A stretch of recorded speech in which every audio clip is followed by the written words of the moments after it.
I've seen a lot of things written about it. Again, it's good, clean fun. There's so much fodder in the cultural wars. I saw Mad Dog going off on it, and I just thought that piece of it was missing, Jason, where it's like there's a reason you're using a guy throwing 47 miles an hour. Yeah, well done. Like, there's not just one unwritten rule book, man. There are two. There's a whole different unwritten rule book when Willians Astudillo comes in the game. Martial law is in effect, even when it's unwritten rules. Right. Don't you think? And the thing that stunned me, the extra thing that stunned me, was, on top of it, all right, La Russa's wrong, but he did give him the sign, he says. He blew through the sign. I get that part of it. Mad Dog was right about that. Yeah. But then when the Twins threw at him, I'm like, wait, hold on. Right. Now you're upset? At what exactly? And I know they threw it in Bush League. Sure. But what was with that? Yeah, listen, I love everything about Willians Astudillo in the first place. I like his name. I like his look. I like the fact he throws 47. I like his nickname, La Tortuga. So I don't want this guy. Out. Exactly. Doesn't strike. So, I love this guy. So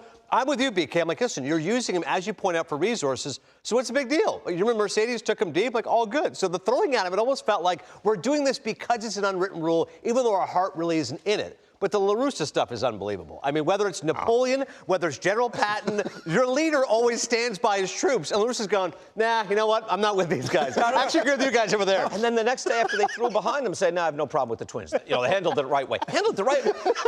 You're a guy. I'll say this. I can see a scenario where what Tony La Russa is saying is correct.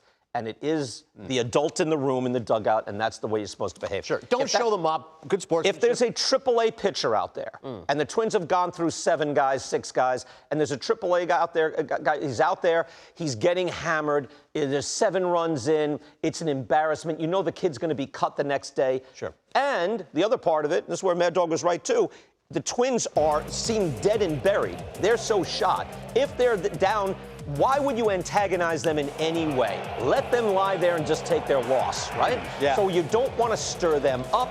You also can have a little bit of professional courtesy to, hey, that AAA guy, he's getting crushed. But the AAA guy is out in the bullpen now, and you say, I'm going to bring in my second baseman. Well, then all bets are off. So I can see one scenario where it works. Yeah, it's a terrible start to the season for the Minnesota Twins. All of us thought they would be a better team so far. So you don't want to give them any sort of galvanizing moment, any sort of rallying cry to say, you know what, this is what sparked this team. They're attacking our pride. We can do this.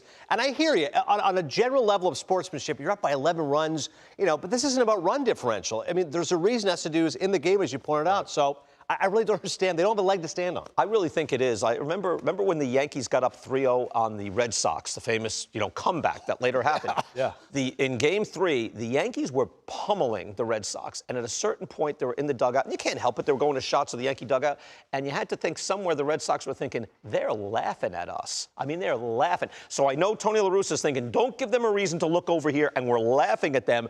That could be the one thing that stirs these guys up. Well, this is what baseball players do.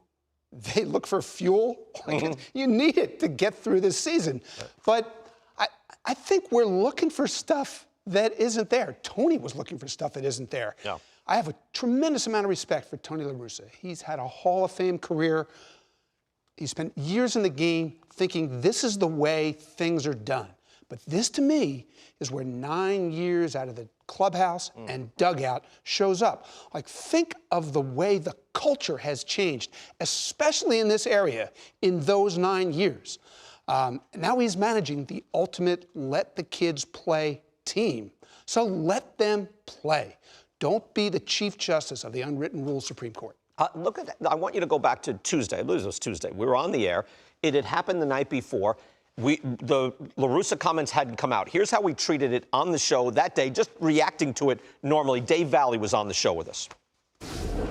It was 15-4 White Sox, and he swung 3-0. Isn't that a violation of the unwritten rules? Well, when you're playing beer league softball, there is no rules. So you just let it fly. Yeah, I honestly didn't think it was an issue. I jokingly said, oh, the unwritten rules, it won't be. And then, like, within hours, wait, La Russa said what?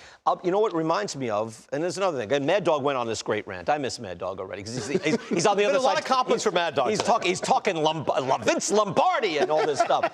I lost my point. Another point he was making about blowout. Thank you. You helped me, Ednan. Of course. I thought of, this is like Leo DeRocher. Remember Leo DeRocher, managing, and probably one of the greatest tactical managers in the history of baseball. When he came back and was managing in the late 60s, early 70s, he had lost touch, and he admitted it eventually, with the then new generation. Right? That was like the last generation gap in the 60s and players in the 70s doing their own thing, man. And Leo did not dig it, and it clashed. And so I'm thinking, as great as La Russa is, yeah, you might not be in tune with the new vibe.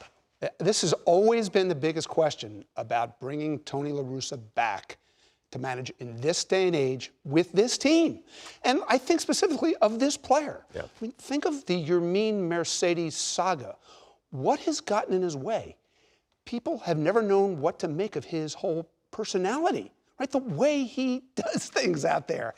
And it seemed like he'd finally gotten to a place where they were going to let him be him. I mean, if I have a guy hitting 370, I might get out of his way.